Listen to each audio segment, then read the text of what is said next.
India block के सांसदों के संसद से चुनाव आयोग कार्यालय की ओर मार्च पर कांग्रेस नेता एवं छत्तीसगढ़ के पूर्व मुख्यमंत्री भूपेश बघेल ने कहा कि निर्वाचन आयोग एक संवैधानिक संस्था है। देश के समक्ष राहुल गांधी ने मतदाता सूची और मतदान पर सवाल खड़े किए हैं। निर्वाचन आयोग ने क्या कहा, देश से माफी मांगिए। सवाल इस बात का है कि निर्वाचन आयोग ही देश हो गया है क्या? राहुल गांधी ने जो सवाल खड़े किए हैं उसका जवाब देना चाहिए कि फर्जी मतदाता क्यों? एक ही मतदाता कितनी बार वोट कर रहा है? एक ही घर में 80 से लेकर 250 मतदाता हैं। ये सारे सवालों को जवाब चुनाव आयोग को देना चाहिए। उनको नोटिस देने के बजाय जवाब देना चाहिए।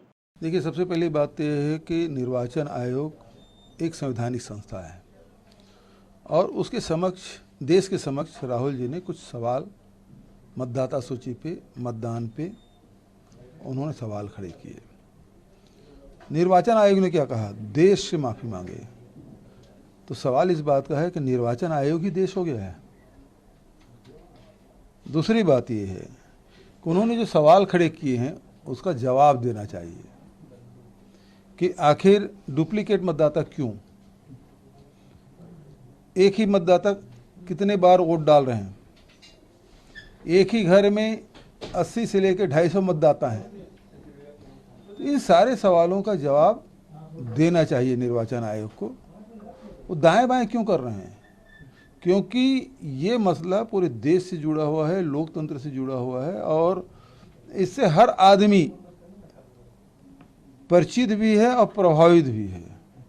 और लोग कह रहे हैं कि हाँ, राहुल जी ने जो मुद्दा उठाया है वो सही उठाया है, क्योंकि हर व्यक्ति अपने आसपास के घरों में देख रहे हैं, अपने आस पड़ोस में देख रहे हैं कि वहाँ इस प्रकार की धांधलियाँ हुई है। डुप्लीकेट मतदाता, फर्जी मतदाता, धारा 6 का उल्लंघन, वो सब कुछ हो रहा है और लोग शिकायत करते हैं, उसका निराकरण नहीं होता। पहली बार राष्ट्रीय स्तर पर बहुत प्रभावशाली ढंग से राहुल जी ने 6 महीने के सर्वे कराने के बाद उसको जनता के सामने रखा है। तो जनता के सामने रखा है और निर्वाचन आयोग की गलतियों पे उंगली रखते चले गए, बिलबिला गए हैं। उनको नोटिस देने के बजाय उसको जवाब देना चाहिए।